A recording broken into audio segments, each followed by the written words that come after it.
అందరికీ Sabbath shalom. పరమ తండ్రి మీకు స్తోత్రములు, పరమ తండ్రి మీకు స్తోత్రములు, పరమ తండ్రి మీకు స్తోత్రములు. Thank you. మరి గత వారం నుంచి, గత సబ్బాతు నుంచి ఈ సబ్బాతు వరకు ఆయన మనల్ని కాచి కాపాడి సజీవ లెక్కలో ఆయన మనల్ని జ్ఞాపకం చేసుకున్నందులకు మనం నిజంగా ఆయనకు ఎంతగానో కృతజ్ఞతలు తెలియపరచాలి. లోకంలో చూస్తుంటుంటే రకరకాల విపత్తులు, రకరకాల భయంకరమైన స్థితిగతులు, యాక్సిడెంట్లు, కాబట్టి వాటన్నిటి నుంచి అట్టి ప్రమాదాలు గురి కాకుండా మనల్ని కాపాడుతూ భద్రపరుస్తున్న తండ్రికి ఎంతగానో వేకువజామున లేవగానే ఇజ్రాయేలు చేసే పని అదేనట. ముందుగా తమను తాము గిల్లుకొని చూసుకుంటారట. చూసుకొని అవును నేను సజీవునిగా ఉన్నానని ఆయనకు కృతజ్ఞతలు తెలియపరుస్తారట. అవును తండ్రి, నన్ను సజీవురాలుగా ఉంచావని.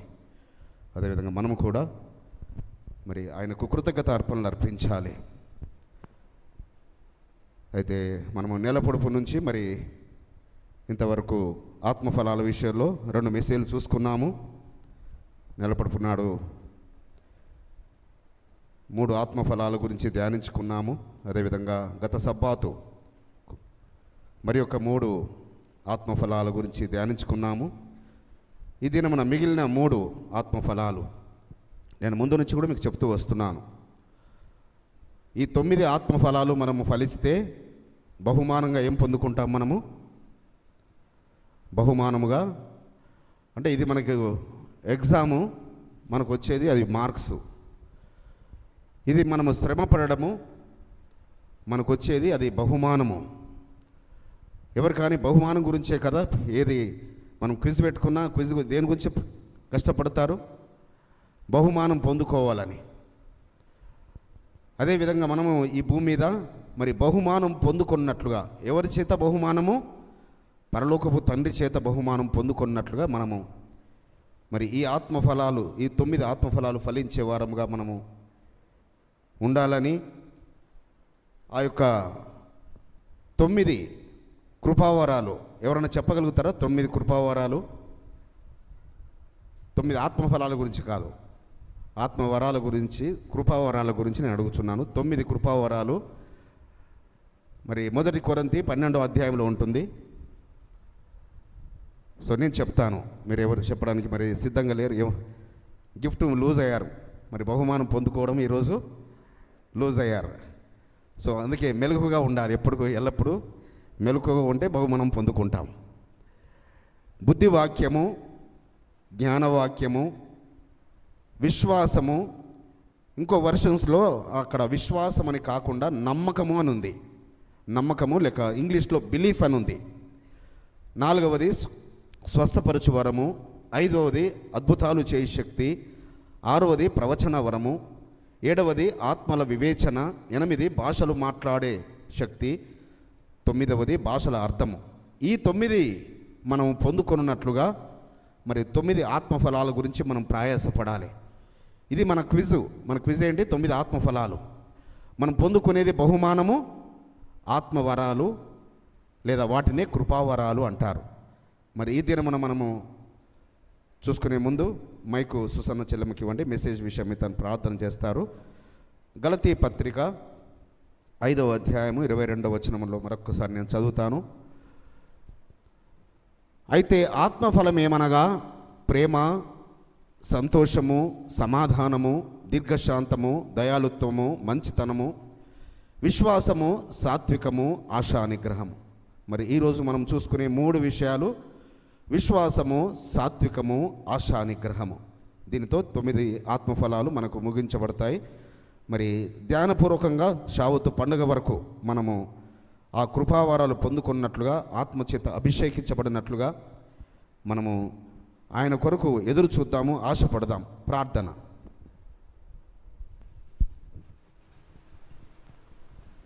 స్తోత్రము స్తోత్రము స్తుతులకు పాత్రడా, స్తోత్రార్హుడా, స్తోత్రమేడా, ఆకాశమునకు భూమినికి అధిపతివైన యెహోవా, మీకే వందనములు స్తోత్రములు తండ్రి.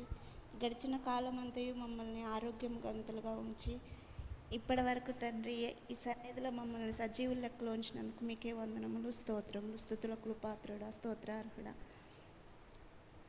యెహోవా, ఇదిగో అన్న చెప్తున్న వాక్యము మేము విని దాని ప్రకారంగా నడుచుకున్నట్లు మాకు జ్ఞానమును దయచేయమని, ఆ యొక్క వాక్యము మా హృదయంలో ఉంచుకుని వాక్యానుసారంగా నడిచినట్లు జ్ఞానమును ప్రసాదించమని. స్తుతులకు పాత్రుడా, స్తోత్రార్హుడా, స్తోత్రమేడ మీకే వందనములు స్తోత్రములు తండ్రి. ఈ చిన్న వాక్యం మీ పాదాలు చెంత పెడుతుంది, మీకే వందనములు స్తోత్రములు. ఆమేన్. ఆమేన్. Thank you Chellemma. సో ఈరోజు 3 అని చెప్పాను కదా. అయితే విశ్వాసం అని మళ్ళీ ఏంటి విశ్వాసం అని వచ్చిందా అని కొంచెం లోతుల్లోకి వెళ్ళి చూస్తే, మరి ఇంగ్లీష్లో ట్రస్ట్ వర్తీనెస్ అని ఉంది. ఇంగ్లీష్లో ఈ యొక్క విశ్వాసం అనే ఉన్న దగ్గర ఇంగ్లీష్ వర్షన్లో ట్రస్ట్ వర్తీనెస్ అంటే మన తెలుగులో మరి ఇంకా లోతుల్లోకి వెళ్ళి చూస్తే విశ్వసనీయత. విశ్వాసము వేరు, విశ్వసనీయత వేరు. సో ఆత్మఫలాల్లో మళ్ళీ విశ్వాసం ఎందుకు పెట్టాడు పరమ తండ్రి అనుకున్నాను. అంటే ట్రాన్స్లేషన్స్ ఎర్రర్ అవి, గ్రీక్లో నుంచి ట్రాన్స్లేట్ చేసినప్పుడు ట్రాన్స్లేషన్ ఎర్రర్ అది. కాబట్టి ఇది విశ్వసనీయత అంటే విశ్వసనీయులముగా మనము ఉండాలి. విశ్వాసులమైన మనము విశ్వసనీయత కలిగిన వారముగా, విశ్వసనీయులముగా. సో ఎప్పుడు విశ్వసనీయత కలిగి ఉంటాం మనము? మరి మార్కెటింగ్లో చూసినట్టయితే చాలా కల్లాబుల్లి కబుర్లు చెప్పి బోల్తా కొట్టిస్తారు. మార్కెట్లో రకరకాల వ్యక్తులు ఉంటుంటారు, మార్కెట్ స్కిల్స్ కలిగిన వారు. కానీ ఎవరిని నమ్ముతారు మనుషులు అంటే, విశ్వసనీయత కలిగిన వ్యక్తి చెబితే అతను చెప్పే మాటలు నమ్ముతారు. విశ్వసనీయత కలిగిన వ్యక్తి అనగా మరి చాలా రోజుల క్రితము, దాదాపుగా 35-40 ఇయర్స్ బ్యాక్ మా ఫాదరు పీర్లెస్ అని చేశాడు. పీర్లెస్. మరి అప్పుడు మా ఫాదర్కు ఉన్న మంచి పేరును బట్టి మా ఫాదర్ ఎవరికి వెళ్ళి చెప్పినా వాళ్ళు ఈజీగా మరి ఆ ఇన్సూరెన్స్ చేస్తున్నారు. తను మాటకారితనాన్ని బట్టి కాదు, ఉన్న మంచి పేరును బట్టి, విశ్వసనీయతమైన వ్యక్తిని బట్టి. కాబట్టి పరిశుద్ధులారా, మనము విశ్వసనీయమైన వ్యక్తులముగా ఉన్నప్పుడు మనము చెప్పే విషయాలు ఎదుటి వాళ్ళు అవును ఈ సహోదరుడు చెప్తున్నాడా, ఈ సహోదరి చెప్తున్నారా, వారు నిజమే చెబుతారు. వారు మోసపూరితమైన మాటలు చెప్పరు, వారు వారి స్వలాభం గురించి చెప్పరు, వారు స్వఘనత గురించి చెప్పరు. కాబట్టి నేను మార్కెటింగ్ వారిని ఎత్తానంటే, నేను మార్కెటింగ్లో జాబ్ చేశాను కాబట్టి నాకు ఇష్టం లేని జాబ్ చేశాను. నాకు అసలు ఏమాత్రము మార్కెటింగ్ స్కిల్స్ కానీ వాక్చాతుర్యం కానీ మరి లేని వ్యక్తిని, నాకు అసలు ఇష్టం లేని ఫీల్డ్ అది. కానీ పరమ తండ్రి ఆ ఫీల్డ్లోకే నన్ను నడిపించాడు. అది ఆయన ఉన్నత ఉద్దేశము. ఎందుకంటే నేను కంపెనీ పెట్టాలంటే ఆ ఫీల్డ్లోకి వెళితేనే అది సాధ్యమవుతుంది. అది ఆయనకు తెలుసు. నా ఆశ ఏంటి, నేను కంపెనీ పెట్టాలి అని. కానీ నేను ప్రొడక్షన్లో ఉంటే నేను చేయలేను, నేను కంపెనీ పెట్టలేనని పరమ తండ్రి ఆ విధంగా సో మార్కెటింగ్లోకి పంపించి, మార్కెటింగ్ ద్వారా అనేకమైన అనుభవాలను నేర్పించి, సో ఆ విధంగా. కాబట్టి పరిశుద్ధులారా, మరి కొన్ని మాటలు మనము విశ్వాసులట, ఆ యొక్క విశ్వసనీయ కలిగిన వ్యక్తులు ఏం చేస్తారట? సామెతల గ్రంథము 13వ అధ్యాయము 2వ వచనం. సామెతల గ్రంథము 13వ అధ్యాయము 2వ వచనం. మైక్. నోటి ఫలము చేత మనుషుడు మేలుననుభవించును, విశ్వాసఘాతకులు బలత్కారము చేత నశించుదురు. ఎవరట? విశ్వసనీయ కలిగిన వ్యక్తులు వారి నోటి ఫలము చేత మేలు అనుభవిస్తారు. వారి యొక్క నోటి ఫలము చేత. ఎవరు, ఏ వ్యక్తులు చెబితే నోటి ఫలమును ఆశీర్వదిస్తాడు పరమ తండ్రి? విశ్వసనీయమైన వ్యక్తులు చెబితే. సో విశ్వసనీయమైన అది ఏదైనా. మరి ఈ రోజులలో చాలామంది ఆ యొక్క చైన్ లింక్ బిజినెస్ అని వారికి ఉన్న మంచి పేరును వినియోగించుకొని శ్రమల పాలవుతున్నారు. ఆ చైన్ లింక్ బిజినెస్లో చేరుతారు. వీరి మాటను బట్టి, వీరి మంచితనాన్ని బట్టి వారు ఎదుటి వాళ్ళు జైన్ అవుతారు. తర్వాత వీళ్ళే శ్రమలు కొని తెచ్చుకుంటున్నారు. ఆ విధంగా మా ఫాదరు మరి మంచి పేరును బట్టి చేశాడు, మళ్ళీ శ్రమలు కొని తెచ్చుకున్నాడు కూడా. శ్రమలు, సో భయంకరమైన శ్రమలు. ఎందుకనగా దాని వెనకాల ఉన్న దాగి ఉన్న మోసం ఏందో తను తెలుసుకోలేకపోయాడు. దాని వెనకాల ఉన్న మోసం ఏంటో గ్రహించలేకపోయాడు. కాబట్టి పరిశుద్ధులారా, విశ్వసనీయమైన వ్యక్తులు చెప్పినప్పుడు నమ్ముతుంటారు జనాలు, ఎవరే కానీ. అది ఏదైనా కావచ్చు. ఏదైనా మరి ఈ లోకంలో ఒక ప్లాట్ల ఇన్వెస్ట్మెంట్లో కావచ్చు, ఒక ఇన్సూరెన్స్ కంపెనీలలో కావచ్చు, లేదంటే దేని ఒక పొదుపు చేసే విషయంలో కావచ్చు. ఎవరైనా మనకు చెప్తున్నప్పుడు, విశ్వసనీయగలిగిన వ్యక్తులు చెప్పినప్పుడు, అవును ఇతను మంచి విషయాలే చెప్తారు, ఇతను అబద్ధాలు చెప్పడు. కాబట్టి ఇక్కడ ఏమని చెప్తున్నాడు సామెతల గ్రంథంలో, విశ్వాసఘాతకులైతేనేమో, అంటే ఈ మాట అర్థం కావాలంటే విశ్వాసఘాతకులు అనే పదం వాడితేనే అర్థమవుతుంది మనకు. విశ్వసనీయగలిగిన వ్యక్తులకు, అంటే విశ్వసించదగిన వ్యక్తులకు విరుద్ధమైన వారు ఎవరు? విశ్వాసఘాతకులు. సో లోకంలో విశ్వాసఘాతకులు చాలా ఉన్నారు సుమా. విశ్వాసఘాతకులు మరి విస్తరించిన రోజులలో ఉంటున్నాం మనం. కాబట్టి ఆ యొక్క విశ్వాసఘాతకుల గురించి నేను మాట్లాడదలుచుకోలేదు. విశ్వసనీయమైన వ్యక్తుల గురించి, విశ్వసనీయమైన వ్యక్తుల గురించి నేను మాట్లాడదలుచుకున్నాను. సో వారు ఏం పొందుకుంటారు? వారి నోటి ఫలము చేత వారు పోషించబడతారు, వారి నోటి ఫలము చేత దీవించబడతారు, వారి నోటి ఫలము చేత ఆశీర్వదించబడతారు, వారి నోటి ఫలము చేత వారి యొక్క జనరేషన్స్, వారి పిల్లలు కూడా దీవించబడతారు సుమా. కాబట్టి సో ఆ యొక్క ఇంకొక మాట, అదే సామెతల గ్రంథం 11వ అధ్యాయం 6వ వచనంలో చూసినట్టయితే, 11 యథార్థవంతుల నీతి వారిని విమోచించును, విశ్వాసఘాతకులు తమ దురాశ వలననే పట్టబడతారు. సో విశ్వాసఘాతకులు అయితే ఏముంటారు? వాళ్ళు దురాశ కలిగి ఉంటారు. కానీ యథార్థవంతులు వారు దురాశకు చాలా దూరముగా ఉంటారు. యథార్థవంతులు, అందుకే ఆ యథార్థవంతుల నీతి వారిని విమోచిస్తుంది, వారిని కాపాడుతుంది. వారి యథార్థత, నిజంగా చెప్తున్నాను, యథార్థవంతులను అలాంటి మోసాలలో పడనివ్వడు సుమా.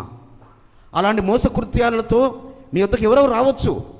మోసకృత్యాలతో మీరు 30,000 పెట్టండి, మరి నెల లోపల ₹1,00,000 అవుతాయంటే, ఆ మధ్యలో చాలామంది ఏదో యాప్స్లలో ఏదో ఇన్వెస్ట్ చేశారట.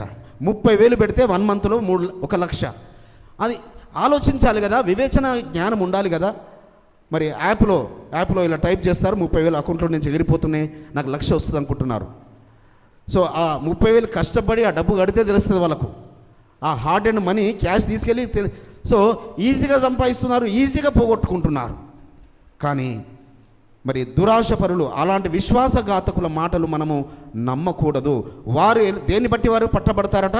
వారి దురాశ వలనే వారే పట్టబడతారు. కానీ విశ్వసనీయమైన వ్యక్తులను వారు యథార్థవంతులుగా ఉంచుతాడు, వారు నీతిమంతులుగా ఉంటారు, వారిని విమోచిస్తాడు పరమ తండ్రి. ఇలాంటి దుష్టుల చేతుల్లో పడకుండా, మరి దాదాపు ఒక 1 మంత్ క్రితము మరి పండు లేకుంటే నేను మరి ఏం అడుగులు వేసేవాను.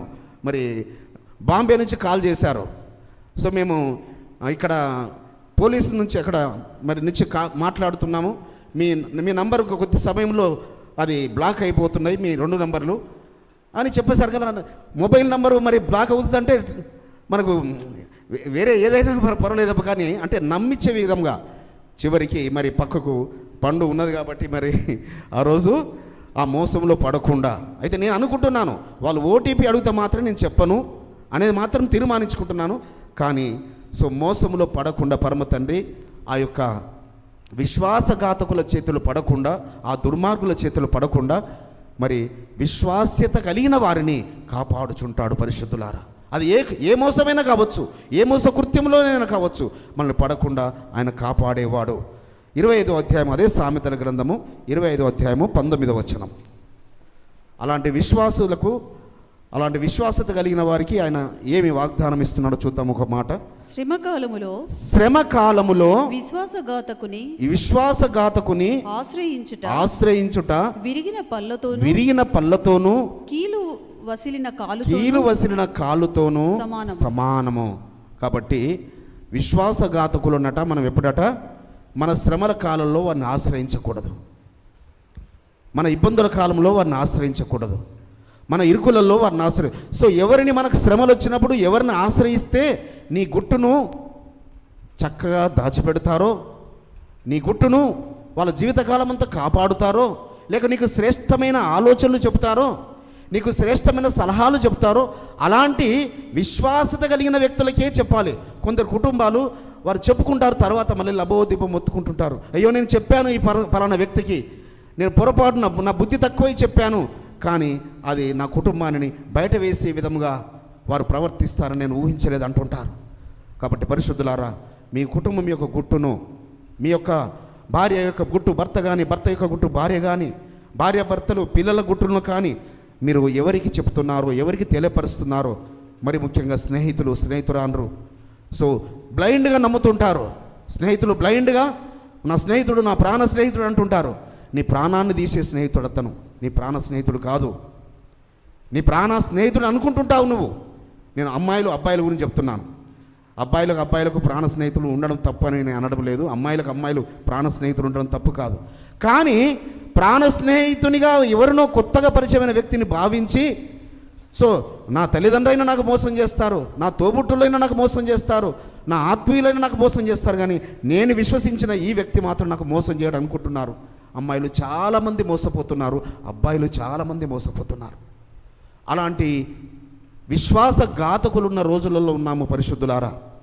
కాబట్టి విశ్వసనీయ కలిగిన వ్యక్తులని మనము నమ్మాలి.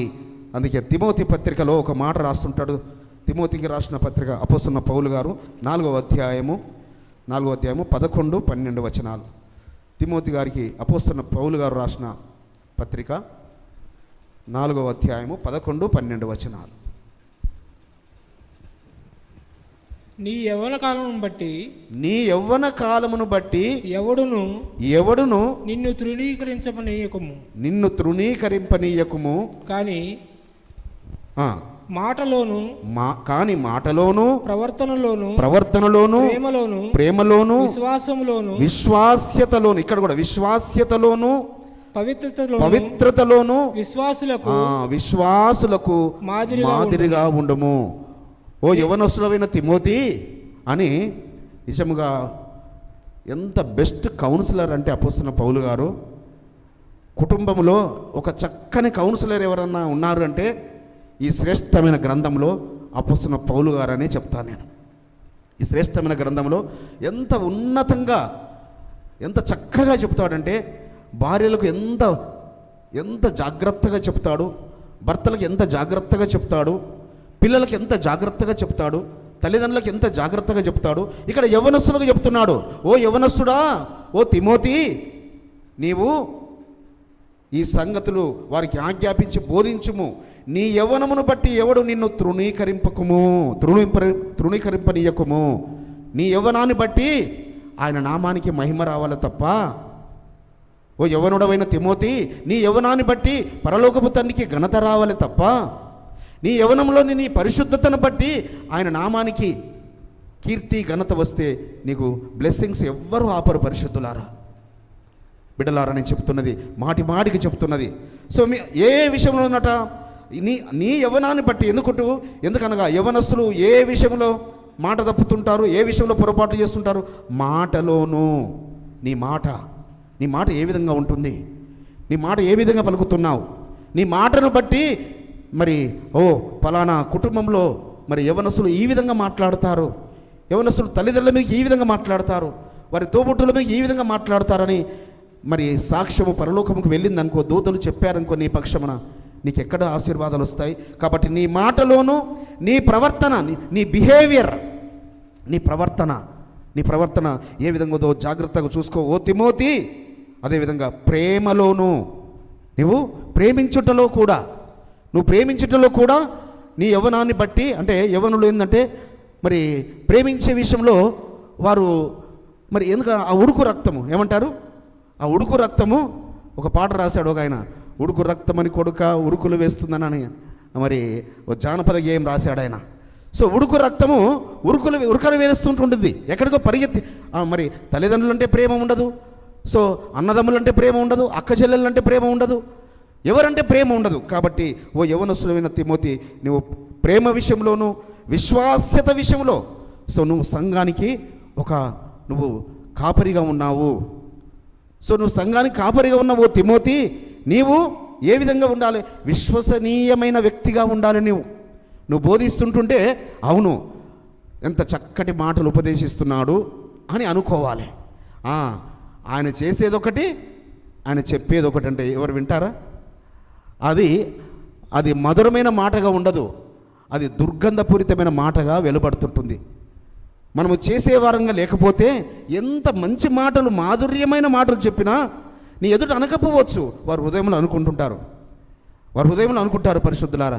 కానీ దూతలు అనుకుంటారు, ఒరే వేషధారి ఎంత చక్కగా చెప్తున్నావురా అంటాడు. దూతలు చెబితే ఇంకా నీ ఎందుకు, నీ విశ్వాసము, నీ బ్రతుకు, నీ ప్రవర్తన ఇవన్నీ సో అని తిమోతి గారి ద్వారా మనతో మాట్లాడుతున్నాడు, మనలోని యవనస్తులతో మాట్లాడుతున్నాడు. కాబట్టి ఇంకా పవిత్రతలోనూ, సో పవిత్రత ఈ రోజులలో యవనస్తులలో పవిత్రత ఏ విధంగా ఉందో పరీక్షించుకోవాలి పరిశుద్ధులారా. పవిత్రత కొరకు యోసేపు గారు సుఖమును సంతోషమును గురించి దాని నుంచి పారిపోయి శ్రమలు కొని తెచ్చుకున్నాడు. పవిత్రత గురించి అనేకులు ప్రయాసపడ్డారు. సో కాబట్టి పవిత్రత గురించి ప్రయాసపడాలి. యవనస్తులారా, నువ్వు పవిత్రంగా ఉండడానికి కొరికే నువ్వు పిలువబడ్డావు. కాబట్టి ఎవరికి నువ్వు మాదిరిగా ఉండాలి? విశ్వాసులకు. ఓ తిమోతి, ఉపదేశించే ఓ ఉపదేశకుడైన తిమోతి, నువ్వు అనేక ప్రాంతాలకు వెళ్ళి సంఘ పెద్దలను నియమిస్తున్నావు, సంఘ పెద్దలను అభిషేకిస్తున్నావు, ఆ పని నీకు అప్పగించబడింది. కానీ నీవే విధంగా ఉండాలి? నువ్వు ఇవి జాగ్రత్త అని అలనాడు 2000 సంవత్సరాల క్రితము తిమోతి గారికి రాస్తున్నాడు. ఈ దినమున నీతో నాకు రాస్తున్నాడు. సుమా, నేను ఉపదేశించుకోకుండా మీకు చెప్పను పరిశుద్ధులారా. సో నా బిడ్డలకు ఉపదేశించకుండా మరి యవనస్తులారా మరి జాగ్రత్త. మీరు మీ తల్లిదండ్రులకు విశ్వసనీయతగా బిడ్డలుగా ఉండండి. అవును, నా కుమారుడు ఎక్కడికి వెళ్ళినా, ఎవరితో ఉన్నా నా కుమారుడు పవిత్రంగా వస్తాడని తల్లిదండ్రులు చెప్పగలిగా. నా కూతురు ఎక్కడికి వెళ్ళినా, ఎవరితో వెళ్ళినా పవిత్రంగా వస్తుందని నీ తల్లిదండ్రులు ధైర్యంగా చెప్పగలిగా. అది నీ తల్లిదండ్రులకు ముందుగా నువ్వు విశ్వసనీయమైన వ్యక్తిగా ఉండవు. అప్పుడు దూతలు నిన్ను ఆశీర్వదిస్తారు. బిడ్డ, నిన్ను దీవించాలనే పరమ తండ్రి ఆశీర్వదించాలనే ఆయన యొక్క ఉన్నత ఉద్దేశం తప్ప నిన్ను దీవించకూడదు, నిన్ను ఆశీర్వదించకూడదని ఎంత మాత్రము కాదు. మరి నేను పెళ్ళికి వెళ్ళొచ్చాను కదా, నిజంగా ఆ అమ్మాయి షారోన్ కుమారి ఎవరికి విశ్వసనీయగలిగిన వ్యక్తిగా ఉన్నది? ముందుగా సంఘ కాపరికి. నిజంగా వాళ్ళు సంత కూతురులాగా చూసుకున్నారు. ఆ అమ్మాయి యొక్క తల్లి దాదాపు 10 years క్రితమే నిద్రించింది. ఆ తండ్రి ఆయన గురించి నేను మాట్లాడను, తోబుటూరు వాళ్ళ గురించి నేను మాట్లాడను. కానీ ఆ యొక్క సేవకులు, ఆ యొక్క సంఘము ఆ బిడ్డను జాగ్రత్తగా చూసుకున్నారు. ఎందుకంటే ఆమె వెనకాల ఉన్న బంధువులు ఆమె ఉన్నతమైన ఉద్యోగాన్ని చూస్తున్నారు తప్ప ఆమెను ఒక ఇంటి దానిగా చేయాలనే ఆలోచన లేదు. అయితే సేవకులు ప్రయాసపడ్డారు.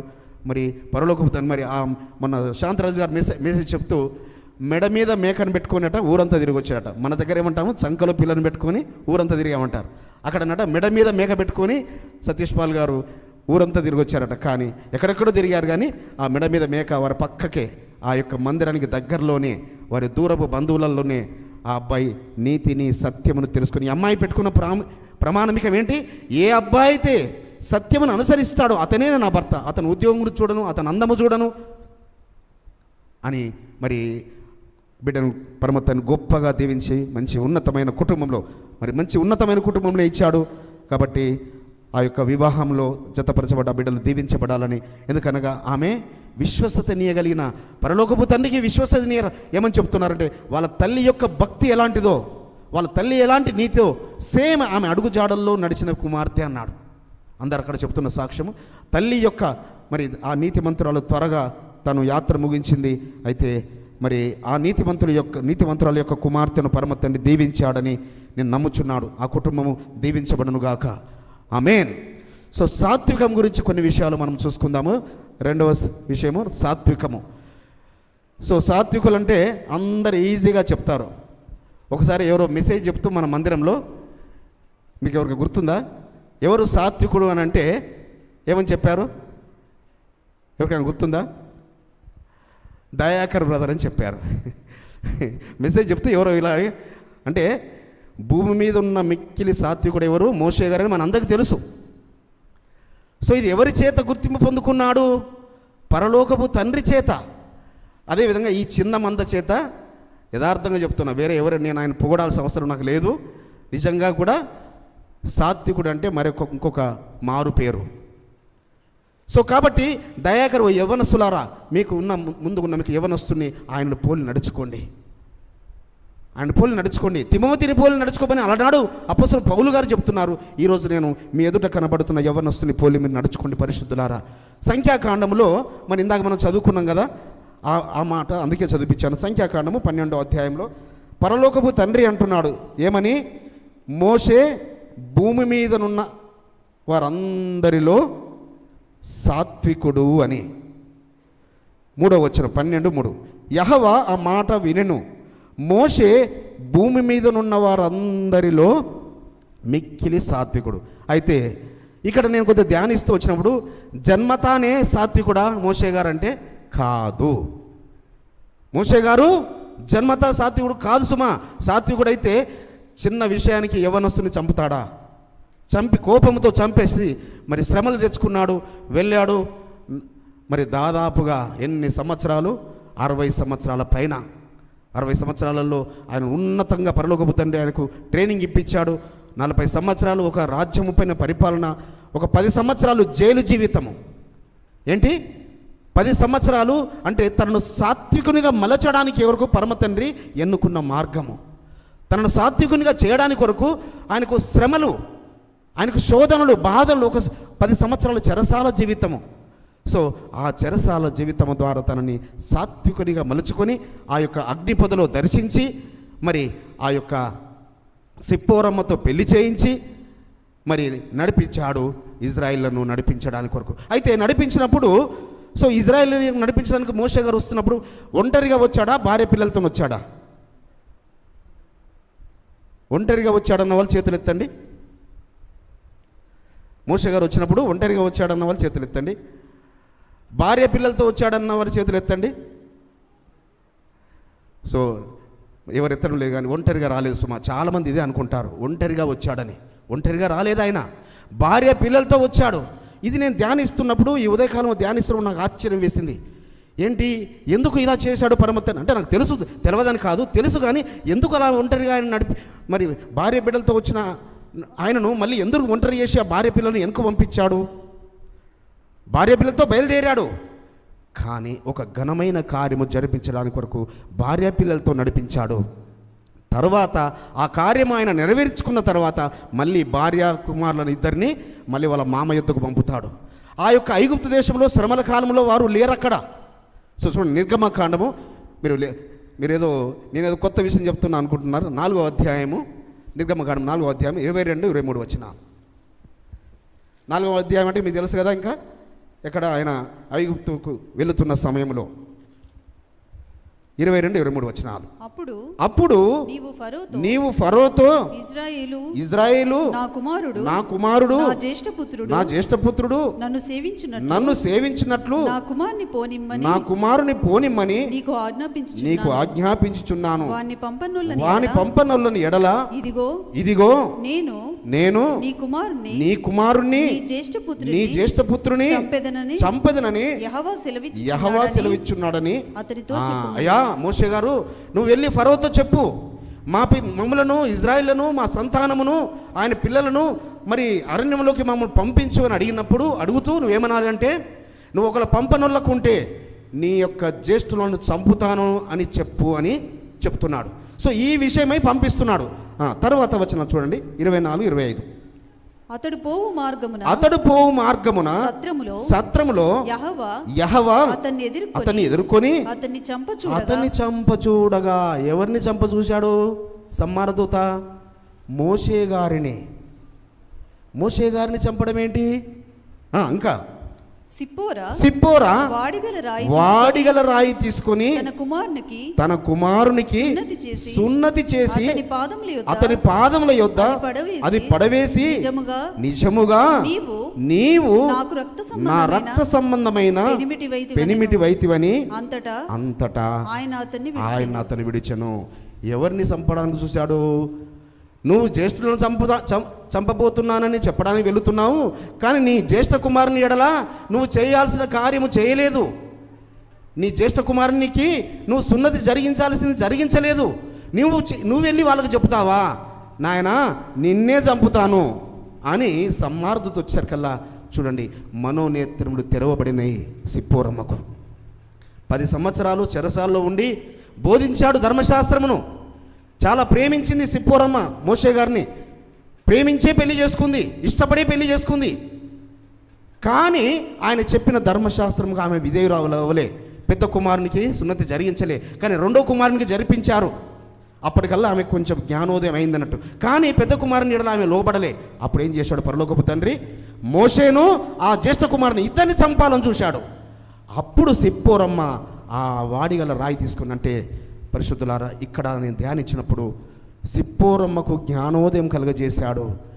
ఆ జ్ఞానోదయం కలుగజేయడానికి కొరకు మళ్ళీ శిక్షగా ఆమెకు ఒక 3.5 సంవత్సరాలు నీ తండ్రి దగ్గర ఉండిపో, నీ భర్తకు ఎడబాటుగా ఉండిపో, నీలో నీ గర్వము తగ్గే వరకు, నీలో విధేయత వచ్చే వరకు, నువ్వు నాకు విధేయురాలవు కాలేదు, నీ భర్తకు విధేయురాలవు కాలే, నువ్వు నీకు జ్యేష్ఠ నీ కుమారు నువ్వు చేయకపోయిన కార్యాన్ని బట్టి నీ భర్తనే చంపాలని చూశాను నేను, అప్పుడు నీకు బుద్ధి వచ్చిందా అని మళ్ళీ వెనుకకు పంపించేస్తాడు అన్నాడు మోషే గారు. సో కొందరి పనివారినిచ్చి తర్వాత ఐగుప్తు నుంచి విమోచించిన తర్వాత మళ్ళీ నడిపిస్తాడు. చూడండి నిర్గమకాండము 18వ అధ్యాయం. ఇది అందరికీ మనకు మనసులలో ఉంటుంది. 18వ అధ్యాయము 1-2 వచనాలు.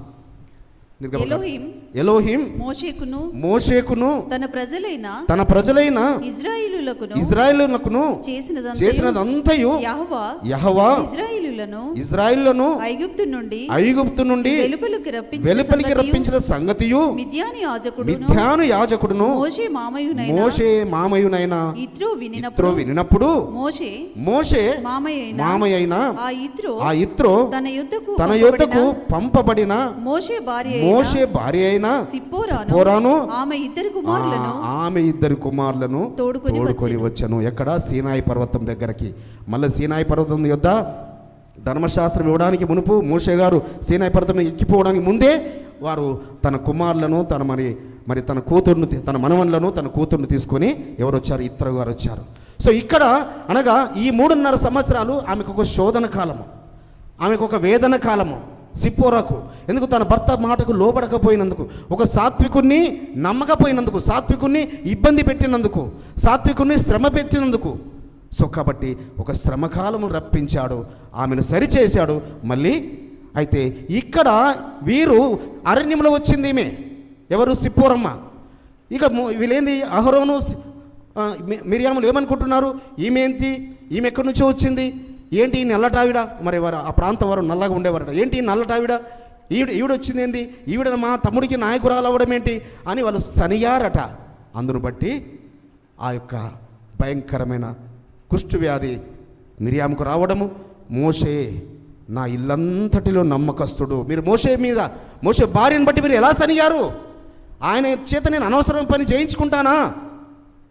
సో అని ఆ శిక్ష రావడం మీరు తర్వాత మీరు చదువుకోండి ఆ మాటలు. కాబట్టి సాత్వికులు మనం అవడానికి కొరకు కొన్ని మార్లు మనల్ని శోధనల గుండా నడిపిస్తాడు, మనల్ని సాత్వికులుగా మార్చడానికి కొరకు మనల్ని ఇబ్బందులు గుండా నడిపిస్తాడు పరిశుద్ధులారా.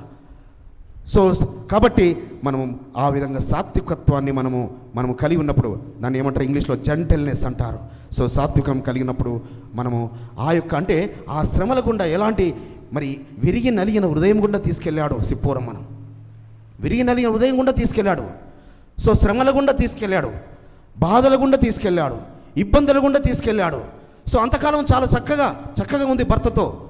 కానీ కుమారులను తీసుకొని వెళ్ళి అక్కడ శ్రమల పాలైంది, ఇబ్బందుల పాలైంది. ఆ ఇబ్బందులలో ఆ యొక్క మరి అక్కడ ఆమె ఈ పాట పాడుకుని ఉంటుంది ఆ యొక్క సిప్పోరమ్మ.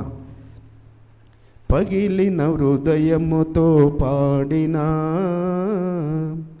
విరిగిన మనసుతో వేడినా, పగిలిన హృదయముతో పాడినా, విరిగిన మనసుతో వేడినా, వింటాడు యాషువా,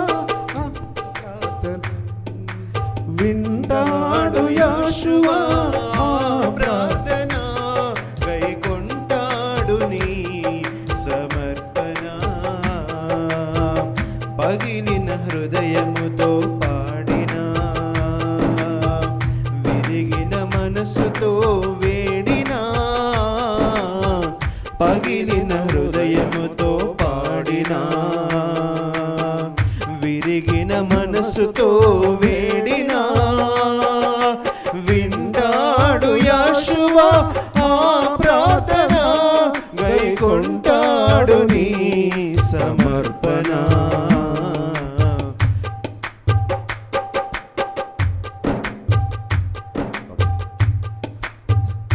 వస్తుందా? ఓకే.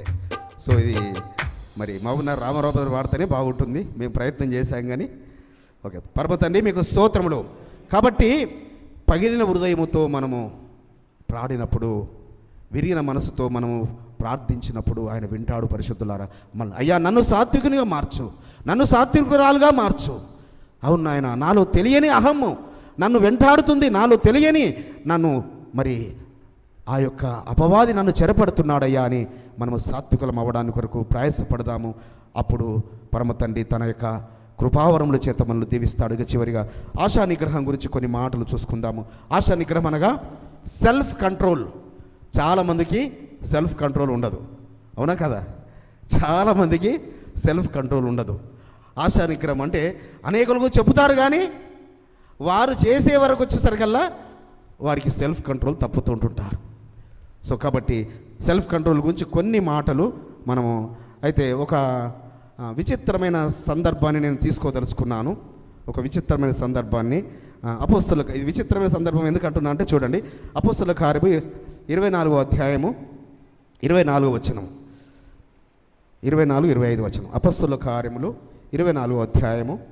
కొన్ని దినములైన తర్వాత ఫేలిక్సు యూదురాలైన ద్రుసిల్లా అను తన భార్యతో కూడా వచ్చి పౌలును పిలిపించి యాషువ మెస్సీయనందలి విశ్వాసమును గూర్చి అతడు బోధింపగా వినెను.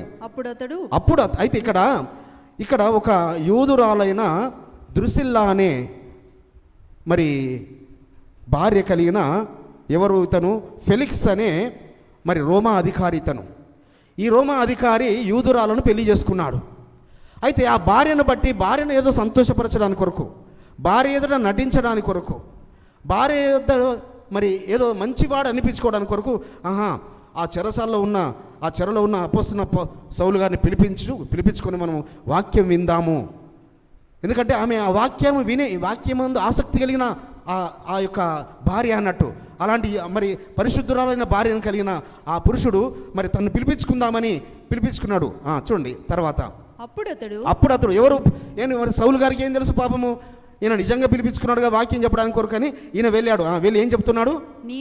నీతిని గూర్చి, ఆశా నిగ్రహమును గూర్చి, రాబో విమర్శను గూర్చి ప్రసంగించుచుండగా ఫేలిక్సు మిగుల భయపడి ఇప్పటికి వెళ్ళుము, నాకు సమయమైన నిన్ను పిలువనంపిద్దామని చెప్పాను.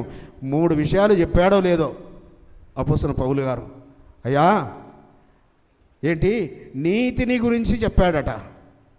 నీతి అంటే ఏంటో చెప్పాడు. ఆశా నిగ్రహం అంటే ఏంటో చెప్పాడు. పరిశుద్ధాత్మునికి తెలుసు ఏ మాట చెబితే ఎదుటివాడు లోబడతాడో, ఎదుటివాడు కంగు తింటాడో. సో ఆశా నిగ్రహం, ఎందుకంటే అతనికి ఉన్నదేంటి? ఆ ఆశా నిగ్రహం లేని వ్యక్తి. అతను అపోస్తలుడైన పౌలు గారిని పిలిపించుకుంది ఎందుకు గురించట? ఆయన అంతరంగంలో ఉన్నది ఏందట? అసలు ఇతని దగ్గర లంచం తీసుకోవడానికి కొరకు, లంచం తీసుకొని ఆయన చెరసాల నుంచి విడిపించడానికి కొరకు. ఈయన చాలా ధనవంతుడుగా మరి ఒక నీతిపరుడు, చాలా డబ్బుని ఇస్తారు ఈయన విడిపించుకోవడానికి కొరకు అని తన హృదయంలో ఉన్నదేమో లంచం గురించి. కానీ భార్య ఎదుట వాక్యం విందాం, వాక్యం ఉపదేశించుకుందాం, పిలిపించమ్మా అనేసరికి భార్య పాపం ఉప్పొంగిపోయింది, అమాయకురాలు. సో నా భర్త మారుతున్నాడేమోనని. కానీ వేషధారి ఎక్కడ మారుతాడు? సో ఇవి చెప్పాడో లేదు. అయ్యా తీర్పు ఉన్నది జాగ్రత్త, ఒకానొక దినమున తీర్పు ఆయన ఎదుట నిలబడతావు, ఆయన సింహాసనం ఎదుట నిలబడతావు అని ఈ 3 విషయాలు చెప్పాడో లేదో, బాబు ఇక్కడికి చాలయ్యా, భయం వేసింది ఆయనకు, గజగజ వణుకొచ్చింది, ఇక చాలయ్యా చాలు అని అక్కడి నుంచి వెళ్ళిపోయాడు. ఎందుకు? ఆయన మారు మనసు పొందడానికి సిద్ధంగా లేని వ్యక్తి కాబట్టి.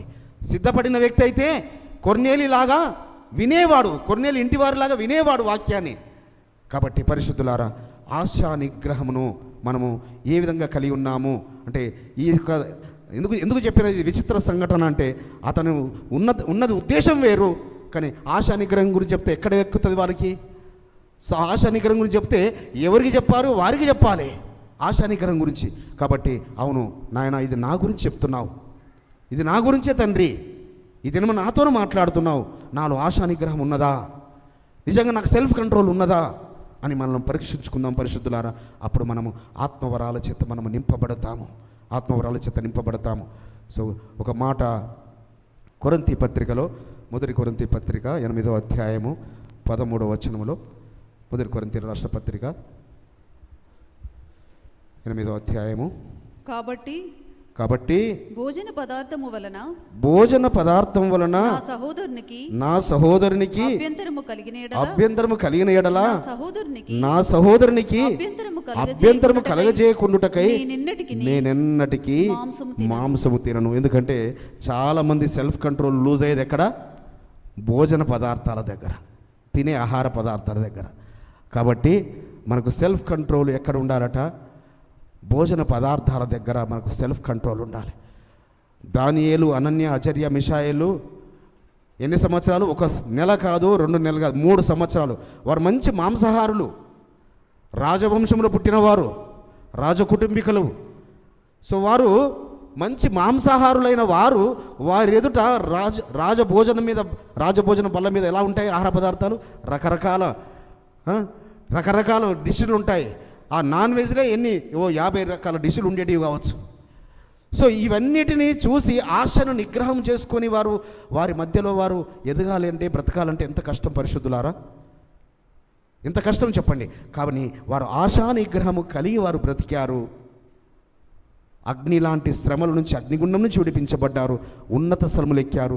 ఈ దినం వరకు అనేకులైన భక్తులు వారి గురించి ధ్యానించుకుంటుంటారు, అనేకులైన సేవకులు వారి గురించి యవనస్తులు, వాళ్ళు యవనస్తులు. కాబట్టి సో వారు దేని వారు కనీసం ద్రాక్షారసం కూడా తీసుకోకుండా, ద్రాక్షారసం ఏం కలితి అవుతుంది? ఏమి కలితి అవుతుందంటే, ఏమో వారి విగ్రహాలకు పెడతారేమో ఆ ద్రాక్షారసాన్ని, వాళ్ళు చేసిన తర్వాత విగ్రహాలకు అర్పిస్తారేమోనని ఆ ద్రాక్షారసం కూడా తీసుకోకుండా వారి దేహాలను పవిత్రంగా కాపాడుకున్నారు. అందుకే మరి నా సహోదరునికి అభ్యంతరం కలగకుండా నిమిత్తము నేను ఎందుకు అక్కడికి వెళ్ళి అనేక ప్రాంతాలలో నేను విగ్రహారాధకుల మధ్యలో కూర్చొని నేను మాంసాహారం తింటే నా సహోదరునికి అభ్యంతరం కలుగుతుందేమోనని ఇక్కడ పౌలు గారు అంటున్నారు, అపోస్తలుడైన సౌలు గారు. నేను అలాంటి విగ్రహాల భోజనాలకు వెళ్ళినప్పుడు నా సహోదరునికి, బలహీనమైన మనస్సాక్షి కలిగిన వారికి నేను ఇబ్బంది కలుగుతూ ఉంటాను. కాబట్టి నేను నా ఆశను నిగ్రహించుకోలేనా? సో నేను ఆశా నిగ్రహం కలిగి ఉండనా అని నేను ఇంకా మాంసాహారం ఎన్నడూ తినను అని తీర్మానం చేసుకున్నాడు. ఆ స్థితి నాకు రావాలని మీరు ప్రార్థన చేయండి. నేను కూడా దాని గురించి ప్రయాసపడుతున్నాను. ఏదో ఒకరోజు ఈ భూమి మీద బ్రతికినంత కాలమే నేను నాన్ వెజ్ పూర్తిగా ముట్టకుండా అవ్వాలని నా కోరిక. సో తగ్గించుకుంటే సరిపోదు. అయితే ఆశా నిగ్రహం మనం కలిగి మనం బ్రతికినప్పుడు, ఆ యొక్క విశ్వసనీయమైన కలిగిన వ్యక్తులుగా మనము జీవించినప్పుడు మనము సాత్వికులముగా మోషే గారిని ముందు పెట్టుకోవాలి పరిశుద్ధులారా. మోషే గారిని పెట్టుకుంటే మనము, అవును మోషే గారు జన్మత సాత్వికుడు కాదు. అదేవిధంగా యోసేపు గారు జన్మత ఆయన యవ్వనంలో అడుగుపెట్టినాడు, ఒక అహంకారి, ఒక గర్విష్టి. ఎందుకంటే అన్నదమ్ముల మీద హెచ్చించుకుని గొప్పలు చెప్పుకున్నాడు, కానీ శ్రమలు కొని తెచ్చుకున్నాడు. ఆ అహంకారం వదిలిపోయే వరకు, ఆ గర్వమును వదిలిపెట్టే వరకు 12 సంవత్సరాల చెరసాల.